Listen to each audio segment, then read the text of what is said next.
Em nome do Pai, e do Filho, e do Espírito Santo. Amém. 12º domingo do tempo comum. A tempestade. O Papa Francisco usou esta imagem da tempestade no início da pandemia da Covid. A palavra de Deus nos fala que o Senhor caminha conosco nas lutas e tempestades da vida. Se nos sentimos sós e abandonados, lembra-nos que Deus está presente e atento, mesmo quando Ele parece estar dormindo na barca de nossa vida.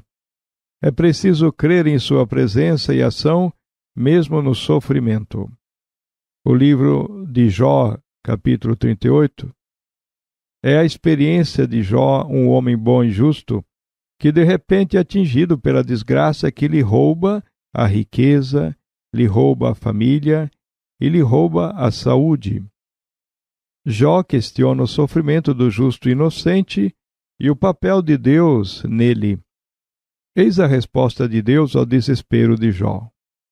Deus fala com Jó no meio da tempestade, revelando a eficácia de sua palavra criadora que organiza e conduz o universo com sabedoria, fixando os limites do mar, controlando as forças dominadoras do mal e do caos. Jó nos ajuda a entender o Evangelho em que Jesus domina até as ondas do mar e elas lhe obedecem. O Salmo 107 convida a agradecer ao Senhor, que ouviu o clamor e transformou a tempestade em brisa suave. Na segunda carta aos Coríntios, capítulo 5, versículos 14 a 17, Paulo afirma que o nosso Deus não é um Deus insensível e indiferente. Ele não deixa os homens abandonados à sua sorte. Seu amor sustenta a vida e a missão dos cristãos. No Evangelho de Marcos, capítulo 4, versículos 35 a 41, vemos a experiência dos apóstolos. É noite. Jesus, cansado, dorme e vem a tempestade. Os apóstolos se apavoram e acordam Jesus, que acalma a tempestade e os questiona. Por que estáis com medo, homens de pouca fé? E eles: quem é esse homem a quem até o vento e o mar obedecem? Mar e noite são a realidade do medo, da escuridão e do descontrole. O barco é símbolo da comunidade de Jesus que navega pela história. Jesus está no barco conduzido pelos discípulos. Para outra margem quer dizer ir ao encontro dos pagãos. Jesus dorme, indica sua aparente ausência na viagem. A tempestade significa as dificuldades que o mundo opõe à missão. Jesus vem como Deus capaz de dominar o mar e as forças hostis. Ao dizer quem é esse homem, os discípulos reconhecem que Jesus é o Deus presente que convida a confiar e a obedecer totalmente.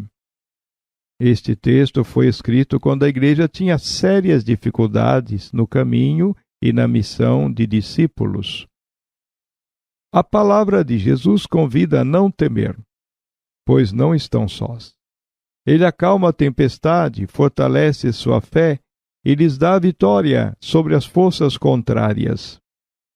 Na barca da vida, se as preocupações nos levam a dizer Deus se esqueceu de mim, percebemos que nós é que esquecemos que Cristo está conosco. É preciso dar lugar a Ele. Na barca da família, com ondas agitadas por problemas, Cristo está presente. Na barca da igreja, abalada por escândalos e seitas, Cristo nos garante: estarei convosco até o fim dos tempos. As portas do inferno não terão vez contra ela. No barco de imigrantes e refugiados que buscam abrigo e percebem que o mundo não é pátria de todos, recebidos com indiferença e violência. Nessas horas, a fé se abala e murmura como Jó ou como os discípulos no lago: onde está Deus? parece que dorme. Ele precisa acordar. O silêncio de Deus confunde e dá medo.